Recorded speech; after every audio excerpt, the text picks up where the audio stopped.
Next topic is the timeline. Timeline is the area where we organize and control time based animation in Flash.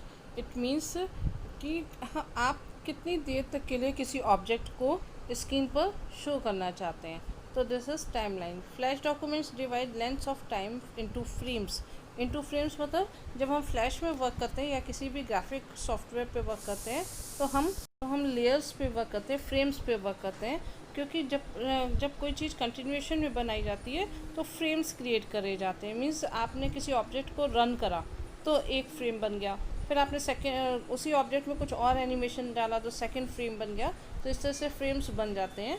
तो इन frames का we can set how many frames are shown per second. This is known as frame rate. तो इसको frame rate कहा जाता है कि आप कितने पिक्सल्स तक, कितने पॉइंट्स तक इसको रोकना चाहते हैं. When the frames are shown in sequential order, our brain interprets changes between frame as animation. तो जब हम फ्रेम्स पे वर्क करते हैं तो हम कुछ टॉपिक जो ऑब्जेक्ट है उसको डिफरेंट कुछ सेकंड्स के लिए वन मूवमेंट, फिर सेकंड मूवमेंट, थर्ड मूवमेंट, इस तरह से उसकी फ्रेम क्रिएट हो जाती है और फिर हम पूरे ऑब्जेक्ट को एक साथ शो कर देते हैं. तो if we select slow frame rate then we saw the object individually with and movement appears. When the frame rate is higher, our brain can no longer pick out individual frames and the animation looks clean. To give you a reference for what typical frame rates are, keep these numbers in mind. The default fps means frame per second setting in Flash is 12 fps. कि किसी भी object को जब आप different movements में डालते हैं तो जो फ्रेम क्रिएट हो जाते हैं वो बाय डिफ़ॉल्ट 12 फ्रेम्स पर सेकंड होता है. A typical Hollywood movies 24 fps and TV around 30 fps. The timeline document have a frame rate of 24 to 30 fps. 12 fps gives us a smooth animation with a large file. जब हम large file पे work करते हैं तो हम minimum 12 fps पे work करते हैं ताकि हमको इमेज बिल्कुल क्लियर और इंडिविजुअल उसका मूवमेंट हमको शो हो सके. The time layout. Different components of time layout are, for example what is layer of frames. यहाँ पे आप देखिए कुछ वर्टिकल लाइंस बनी हुई हैं वाइट पोर्शन पर. These are frames. जब हम एक सिंगल ऑब्जेक्ट पर वर्कआउट करते हैं तो आपने लेफ़्ट टर्न करा, वन फ्रेम बन गया, फिर आपने उसको थोड़ा सा आगे मूव करा, सेकेंड फ्रेम बन गया. तो इस तरह से फ्रेम्स बनते जाते हैं. तो there are number of options, playhead, frame by frame, elapse time, frame rate indicator etcetera. तो ये फ्रेम हम ऑब्जेक्ट को सेट करते हैं और जब उसका पूरा मूवमेंट कंप्लीट हो जाता है तब फिर वो एक कंप्लीट फिल्म या कंप्लीट वीडियो क्रिएट हो जाता है. Next is layer. What is layer? Layer are use to determine which element appear in foreground. Foreground एक बैकग्राउंड होता है, एक फोरग्राउंड होता है. जो फोरग्राउंड होता है, जो पीछे की स्क्रीन होती है, उसको आप कैसे शो करना चाहते हैं. And which appear in the background, और बैकग्राउंड में क्या शो होगा. Creating a visual stacking order for object on stage. Means जब आप मूवी क्रिएट कर रहे हैं, कार्टून फिल्म बना रहे हैं, तो कार्टून फिल्म का बैक साइड में क्या चलेगा. जैसे जंगल का सीन है तो वो फोरग्राउंड हो गया, और उस जंगल के सीन में जो आप डिफरेंट एनिमल्स दिखा रहे हैं, उनका मूवमेंट दिखा रहे हैं, तो वो बैकग्राउंड हो गया. While a single layer is sufficient for static graphics, computer assisted animations require their own layer. To create multiple animation you need multiple layers. Layers appear above the stage in the main Flash document window in a timeline.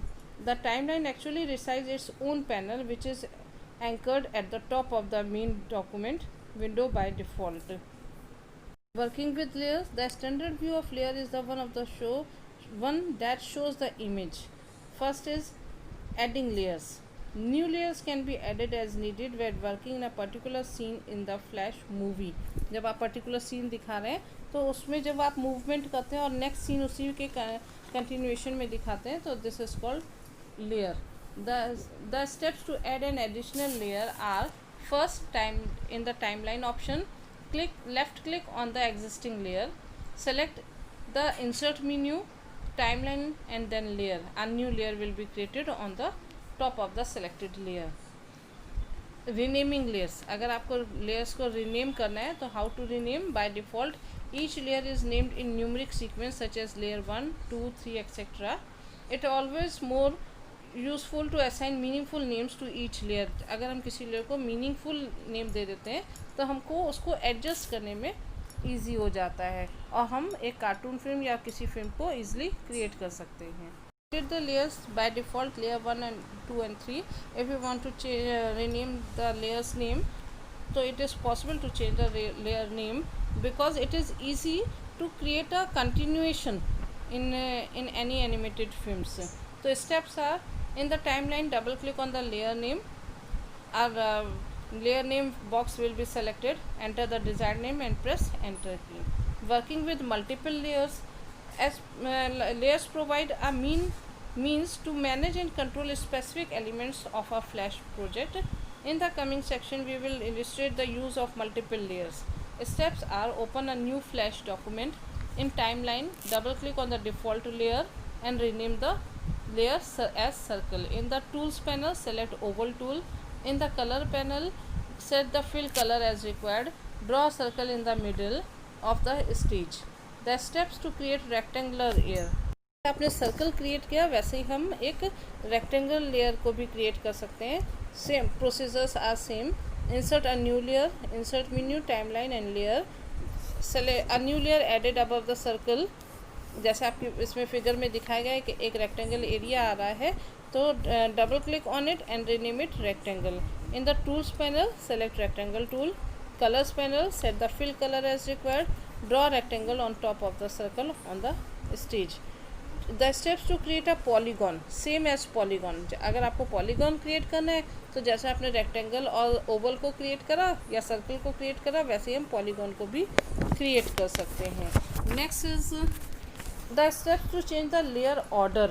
अब जैसे आपने पहले circle बनाया, फिर आपने rectangle बनाया, फिर polygon बनाया, लेकिन आप इस लेयर को चेंज करना चाहते हैं. आप सर्कल को नीचे ले जाना चाहते हैं, फिर पॉलीगॉन आएगा, फिर रेक्टेंगल आएगा. तो लेयर को अगर आप चेंज करना चाहते हैं तो steps are: on the timeline left click and drag polygon layer below the rectangle layer. The rectangle layer will now be on the top of the polygon. Advance layer techniques. What is the meaning of advance layer technique? If you want to adding, renaming and changing the order of layers. अगर आप जो भी layer आपने create करी, जैसे circle आया, फिर polygon आया, फिर रेक्टेंगल आया, इनके सीक्वेंस को आप चेंज करना चाहते हैं, there are additional features to make it easier with layer. This include locking and hiding layers. आप किसी भी लेयर को हाइड भी कर सकते हैं और शो भी कर सकते हैं. Locking and unlocking layers. Locking and unlocking a layer means locking layer is particularly useful when many layers are used and the user does not want to particular layer or layers to be modified. To lock a layer in timeline, click the bullet button below the lock or unlock all layers button of the layer to be locked. Once click, the bullet will change to lock and unlock. अगर आप layers को lock या unlock मतलब open या close करना चाहते हैं तो आप lock button, bullet button पे क्लिक कर देंगे. To unlock a layer, click on lock or unlock button. Hiding and displaying a layer. Hidden layers are useful when working with multiple layers. Instead of viewing all the layers at once, layer can be hidden from view to make the work easier. आप जब layers पे work करते हैं और आपने multiple layers create कर लिए, तो आप जिस भी layer पर currently वर्क कर रहे हैं तो उसको आप ओपन कर सकते हैं, और जितनी भी लेयर्स एक किसी भी ऑब्जेक्ट की बनी उनको आप हिडन कर सकते हैं, जिससे कि हम वर्क ईजिली कर सकते हैं. To hide a layer in timeline, click the bullet button below the show and hide all layers buttons of the layer that will be hidden. जो आपने हिडन कर दी थी उनको अगर आपको फिर से शो करना है तो आप हाइड लेयर पे क्लिक कर सकते हैं. To display a hidden layer, click on cross button. Then next is frames. Animation is the rapid display of sequential still images that, when displayed fast enough, give to illusion of motion. In Flash, we call each of these still images a frame. Frame means क्या होता है? जब हम frames पे work करते हैं तो जैसे आप लोग कार्टून फिल्म्स देखते हैं तो कार्टून फिल्म्स आप सीक्वेंस में देखते रहते हैं, आपको कहीं पता ही नहीं लगता कि कहाँ पे ब्रेक करा गया था, कहाँ पे लेयर को ब्रेक करा गया, कहाँ पे फ्रेम को चेंज किया गया, कहाँ पे एनिमेशन स्टार्ट करे गए, बस हम लोग को एक कंटिन्यूएशन में एक फिल्म दिखती रहती है। तो this is the feature of frame. तो frames refers to the still image then when shown sequentially, लगातार आप दिखाते जा रहे हैं with animation. FPS frames per second when FPS number is between 16 to 24 the human brain can perceive motion। जब 16 to 24 FPS पे जब वर्क किया जाता है तो एक एक स्टेप हमको क्लियर समझ में आता रहता है, लेकिन फिर भी हम उसमें कहीं पर भी आइडेंटिफाई नहीं कर पाते कहाँ पे हमने वीडियो को अपने पॉज किया था। Key frame are the drawing which defines a movement in the workflow of traditional hand drawn animation. The senior or key artist would draw the keyframes. After testing and approval of the rough animation, the scene would be handed over to their assistant in Flash. The keyframes represent the starting and ending points of twins। जो भी two objects हैं उनके ऊपर जब आप work करते हैं, जो कंटिन्यूएशन में वर्क होता रहता है, वो कहलाता है key frame. Creating a simple animation. तो steps are click the initial frame on timeline. जिस फ्रेम के ऊपर, जिस ऑब्जेक्ट का आपने फर्स्ट फ्रेम क्रिएट करा, उस जिसके ऊपर एनिमेशन करना है आप उसको सेलेक्ट करेंगे। Choose the oval tool from the tool box and make a ball at the middle centre corner of the stage. Third, select the arrow tool to get the mouse pointer, right click on frame 1 and select insert key frame. Fourth, select the 15th frame from timeline and select insert frame option. Means आप 1 by 1 first frame करना चाहते हैं, then आपने second frame करा, then आप 15th करना चाहते हैं, देन आप 20 करना चाहते हैं। तो इस तरह से जिस तरह से आप अरेंज करना चाहते हैं वैसे आप फ्रेम्स को सेलेक्ट कर लेंगे। The grey frames appear on timeline. Now click on frame 8, right click and select insert key frame. A black dot appears on this frame on the timeline. Click the ball and drag it to the center bottom of the stage. Now select frame 15 and then right click on insert keyframe as done earlier. Then select frame 15. Select and drag the ball from the middle left corner to top right corner of the stage. Now you have the ball at 3 position as indicated by frames 1, 8 and 15। जो ball आपका set कर दिया आपने 1, 8 और 15 frame पर, तो first frame object show होगा, then 8th frame आ जाएगा, then 15th frame. Now click on control menu and play option. The ball will appear to bounce frame 1, frame 8 and frame 15। Then to repeat the bouncing, click control menu and then stop option. In this way we create an animation in different objects with frame and layer and arrange the frames according to the sequence.